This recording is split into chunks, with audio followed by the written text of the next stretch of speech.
அழைக்கிறாங்க. இப்போ தாவேக விஜய் அவர்களே அண்ணான்னு சொல்லி ப்ரொமோட் பண்ணதா இருக்காங்க. எப்படி பாக்குறீங்க? அது அண்ணா எத்தனை அண்ணா இருக்கலாம்.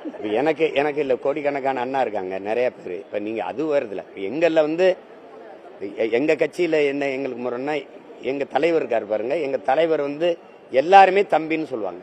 வயசுல சின்னவங்களும் சரி பெரியவங்களும் சரி தம்பின்னு சொல்லுவாங்க. எங்க இதுல வந்து வயசுல என்னை விட பெரியவங்களும் என்னை அண்ணான்னு தான் கூப்பிடுவாங்க. அதுல பஞ்சாப்ல எல்லாம் 85 வயசு 70 வயசு 75 வயசு பெரியவங்க எல்லாம் சீமானான்னு தான் கூப்பிடுவாங்க. சீக்கியர்கள் எல்லாம் சீமானான். அது ஒரு அன்பின் மிகுதியால வர்ற சொல். அதுக்கு வயசோ இதெல்லாம் கிடையாது. அது இதயத்தின் அடித்தளத்திலிருந்து அன்பின் மிகுதியில வரக்கூடிய சொல். எல்லாரும் சொல்லுங்க எங்க சொல்லுங்க அப்பா அப்படிலாம் சொல்றது இல்ல.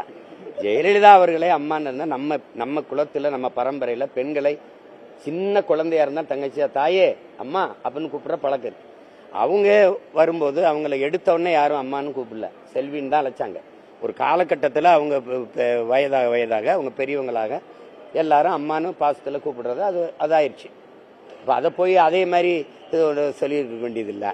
எல்லாரும் அப்பான்னு கூப்பிடு தாத்தான்னு கூப்பிடல சொல்லிட்டு இருக்க வேண்டியது. அன்பின் மிகுதியில யாரையும் கூப்பிடலாம். இப்ப எனக்கு வந்து நான் நிறைய பேர் அப்பான்னு தான் கூப்பிடுவேன். சீமானுக்கு எத்தனை அப்பாலாம். அறிவை புகட்டிய ஒவ்வொருவனும், எனக்கு ஞானத்தை கற்பித்த ஒவ்வொருவனும் எனக்கு அப்பா தான். எனக்கு கற்பிக்கிற ஒருத்தரிடம் ஒன்றை கற்றுக்கொள்ளோம்னா அப்பா தான், இல்லை ஆசிரியன் தான், வழிகாட்டி தான். அதனால அதை போய் இப்ப முருகன் வந்து என்னை பெற்றவரா, அப்பா முருகா காண வேண்டிதாங்கிறான். சிவனே அப்பனேங்கிறான். அதெல்லாம் வந்து அது எப்படி எடுத்துக்கிறது?